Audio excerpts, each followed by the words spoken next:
भावांच्या वाढदिवसानिमित्त दरवर्षी काही ना काही उपक्रम असतात. पण ह्या वर्षाचा उपक्रम तो खरंच कुठेतरी आज मनाला लागला. आणि कार्ययोगायोग असं झाला, मी अक्षय भाऊंचेच व्हिडिओ बघत होतो फेसबुकला, मित्र गांगेसर आले होते आणि भाऊंचा दुसऱ्या फोनवर मला फोन आला की आपल्याला अशाच ठिकाणी उद्या जायचं.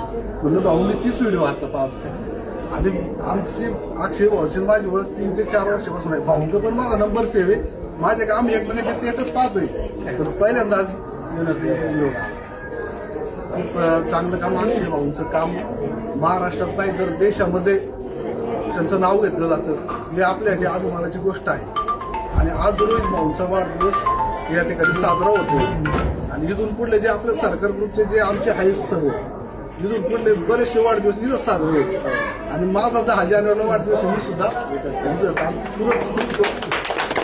खूप माझे छान वाटलं. आपल्या माझे स्वतःच्या घरात आले वाटला. भाऊंना मी खूप खूप शुभेच्छा देतो आणि भविष्यात अशीच समजकार भाऊंच्या हाती धन्यवाद. आपण सहकारी आणि आमचे एक मोठे बंधू म्हणून ज्यांची जुन्नर तालुका नव्हे तर खेड तालुका नव्हे तर पूर्ण महाराष्ट्रात ज्यांची ख्याती उमटते ते आमचे आदरणीय रोहित भाऊ सोनवणे यांचा आज अभिचिंतन सोहळा. या अभिचिंतन सोहळ्याच्या निमित्ताने ते सर्व सरकार जुन्नर तालुका नव्हे तर पूर्ण महाराष्ट्र राज्यामधून सर्व कार्यकर्ते भाऊंच्या वाढदिवसानिमित्त या ठिकाणी आमचे जीवाभावाचे आणि भूतो न भविष्य असं एक व्यक्तिमत्व जे निराधार लोकांसाठी जे काम करत आहे ते आमचे आदरणीय अक्षय भाऊ बोराडे यांच्या निवासस्थानी एक पंगत नव्हे तर एक निराधाराने एक सुखाचा घास देण्यासाठी या ठिकाणी रोहित भाऊ या ठिकाणी आले.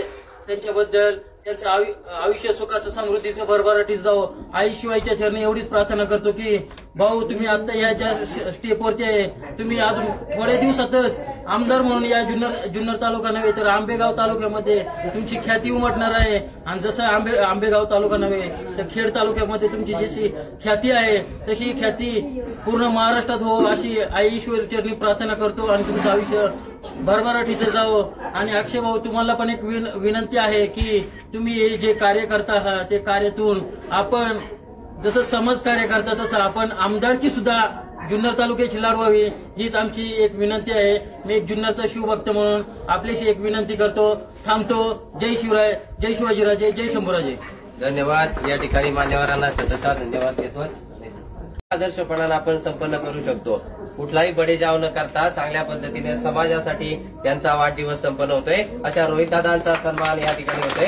टाळ्यांच्या गजरात या ठिकाणी शिवरूम प्रतिष्ठानला मनापासून धन्यवाद देतो. आपण सगळ्यांना इथे एकत्र करण्यासाठी आम्हाला संधी दिली आणि आमच्या काही कमाईतला थोडासा का होईना भाग सरकार ग्रुपच्या सगळ्या कार्यकर्त्यांनी आपल्यासाठी या ठिकाणी खर्च केला. हाच आमचा आनंद आम्ही इथून घेऊन जाऊ आणि खऱ्या अर्थानं जिथं कुठं अशी माणसं दिसतील त्या माणसांना आपल्या या संस्थेवर आणण्याचा आम्ही निर्धार करू. एवढं रोहितदादांच्या वतीनं बोलतो. खऱ्या अर्थानं रोहितदादा बोलणार नाहीत परंतु काम करून दाखवतील एवढं मात्र नक्की सांगतो. आपल्या सगळ्यांची रजा घेतो. धन्यवाद.